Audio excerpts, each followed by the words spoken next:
Hello everyone and welcome back to the 3T Path channel. My name is Giridhari Das. And today I want to talk about Bhakti in business. How do you connect work with your spiritual life, with your Bhakti? And why do we have to do that? This is a very important topic because what we see in general, which is a big risk for your spiritual life, is this disconnect. When you disconnect your spiritual, internal, call it religious, spiritual life from the rest of your life, this is not good, because then you're left with these giant gaps in your life where, there is no light. You're not working as soul, you're working only as body. If you disconnect spirituality from any part of your life, then that part of the life that you've disconnected is now just basically toil. It's just toil. It's just grinding down with no benefit. And that kind of grinding toil just brings you misery in the form of frustration and just emptiness. Even if you do well, even if you have success, you're still left with a spiritual emptiness. And if you're just a regular person, it's not great success, then it's just disappointment and frustration and burdensome. So we can't do that. Now this point is so big, this point of connecting your work with spirituality is so big that Krishna organized to speak the Bhagavad Gita, the most famous, important spiritual instruction, spiritual text. Where does he speak it? This is so important. People sometimes don't understand this, or they try to make some silly, interpretations of this. But where does Krishna speak Bhagavad Gita? He speaks Bhagavad Gita in a battlefield just before the beginning of a giant war. Now think about this. And who is he speaking to? He's speaking to a general. Arjuna is a general, commander-in-chief of the war on his side of the Pandavas. Now think about this. When you think of a spiritual text, what you think no, maybe, Krishna could have gone over to the Himalayas somewhere. He could be in an ashram in the Himalayas with these, nice sages and renunciants. They could be sitting around an idyllic forest with a little stream, and he could sit there in a nice asana and speak to these, renowned sages. But no. He is in a battlefield. Millions of soldiers armed to the teeth, ready to kill each other in bloody battle. And he speaks to Arjuna, a warrior, a general. So what about spiritual life doesn't seem connected to our daily lives? Krishna purposely set up the whole setup of the Gita is already in itself a calling, a message. Look, you have to connect all of your life to this spiritual path of yoga. All of it. And then, of course, Krishna, this isn't just a metaphor or an interpretation. And Krishna explains this in detail in the Bhagavad Gita. So what you have to do is, the essential message of the Bhagavad Gita is that you have to connect your daily duties, dharma, to Krishna. This is the essential message of the Bhagavad Gita. It's this connecting. Yoga means, that's one word for yoga is connection. Huge, connect.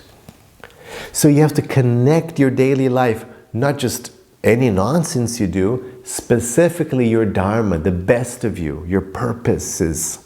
I put it in plural because people get confused. When you just say dharma or purpose, people get confused because they think of one purpose. But you don't have one purpose. So in my system, I explain the 7 categories of dharma, the 7 chakras, 7 dharmas. Just to give you an idea, understand that you have different areas of purposes, not just 7 purposes, but you actually have different areas of purpose. So you have the purpose of your vocation, you have the purpose of your own personal care and taking care of your body and yourself, you have the purpose of your job, and then your personal relationships, your community, the people in general, like the universal dharma, and then of course your spiritual dharma, the need to connect. So we have these different areas of purposes, dharmas.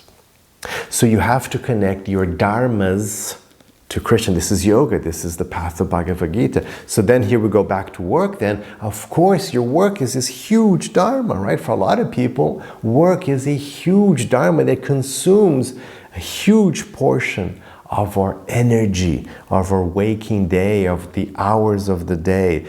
Job, your work is called, I call this the occupational dharma. Huge, right? A bit too big actually. These days, it's a bit out of proportion, really, and people are feeling that. There's like a general movement of people feeling that because it is. It's too much. Modern society put too much emphasis on work because everybody's running around trying to get money because it's a capitalist society, So too much emphasis, and then of course all the other things get, there's no room for the other dharmas. This is a huge problem. That's not the topic today. But anyway, so occupational dharma, huge block of your time usually, for a lot of people, huge block of their time. So of course you have to connect that to yoga, to your spirituality. So how do you do it? Well, the simple message from the Bhagavad Gita, even Arjuna is going to do it in the battlefield. What you do is, you do what must be done. That's what dharma means. This is the practice of tapas. Tapas means that you prioritize dharma, your purpose, you prioritize that over convenience. What feels good, it's too much work, it feels good, I don't feel like it, I'm not in the mood. All these other considerations of pleasure and convenience, those are secondary to dharma. That's exactly what happens in the Bhagavad Gita. Guys, that's another huge message of the Bhagavad Gita, because Arjuna, it was very inconvenient for Arjuna to be in that battle scene. Very, very, very bad. He hated it because, it was this huge world war, and on the other side of the battlefield, facing him were his uncles, his grandfather, his martial arts guru. So he's like, he really didn't want to be there. He really didn't want to have to, fight to the death with these people who he venerated. Like the uncle, grandfather. He didn't want to do that. But it was his dharma. They were on the wrong side. They were allied with the forces of evil. So, and he was representing the Constitution, the law, and he had to do it. It's like I tell my students, let's say you're a policeman. So you really hate having to arrest your cousin, right? But it could happen. I'm sure it's happened somewhere, right? You're a cop and your cousin isn't, he's a crook. And then one day you're the one arresting your cousin, your brother-in-law, your brother even, it could happen, right? What are you supposed to do? You don't want to do that. But you have to, because it's the law. It's your dharma. It's the correct thing to do. So the point is, so you do your dharma, so you prioritize your dharma over convenience, dislike, and all these other things. So you do your work focusing on your dharma, being the best of you. And you do that not for you. Very important message from Krishna. Don't do that expecting the result. Do not go to work to get the profit from the company, to get your salary at the end of the month. You cannot do that. You will be in a state of permanent anxiety, frustration, misery, and fear. If you're going to work thinking of the future results, that's a huge topic. We just talked about that last week in a video in this channel. Huge problem, huge topic of Bhagavad Gita as well. You do not want to do that. You want to be with your mind in the here and now, focused on your work, totality of action. So you're mindful, you're completely present, you're living the moment of doing the best of you in that job. There you are in your work, in your job, and it's just the pleasure of being present, fully present, doing your best. And why are you doing that? Again, you're not doing it for the salary, you're not doing it for the profit, for the payout. You're doing it as a loving offering to Krishna. This is the message from Bhagavad Gita. Whatever you do that as an offering unto me. So that's what you're doing. And that intensely connects your day. Again, we're just talking about work, but all the other dharmas as well, right? Everything else you're doing, cleaning your bathroom, taking your kids to school, sleeping, going to the gym, everything else, you do that as a loving offering to Krishna. So you're connecting. So now your life is integrated. It's a good word to meditate on. Integrated. You integrate your life with your spiritual life. They're one thing. That's what we want. That's a really active, correct view of spiritual life, where it's integrated. Every bit of your life is connected and is part of your spiritual life. That's the message of Bhagavad Gita. That's what Krishna came to teach us. It's a beautiful message, and it really works. And then what's the result? State of mind, chitta prasad, this wonderful word, this pleasure, this peace, well-being, the bliss of spirituality throughout the day. And it's strength that comes from that, the peace that comes from that. I've had students telling me that when they start practicing this at work, people pick up on it. All of a sudden they get promotions. People want to be on their team. Why? Because you're stable. You are stable now. Your mind is at peace and in the here and now. So you do your job better. You're happier at your job. You're having a much better experience of the day.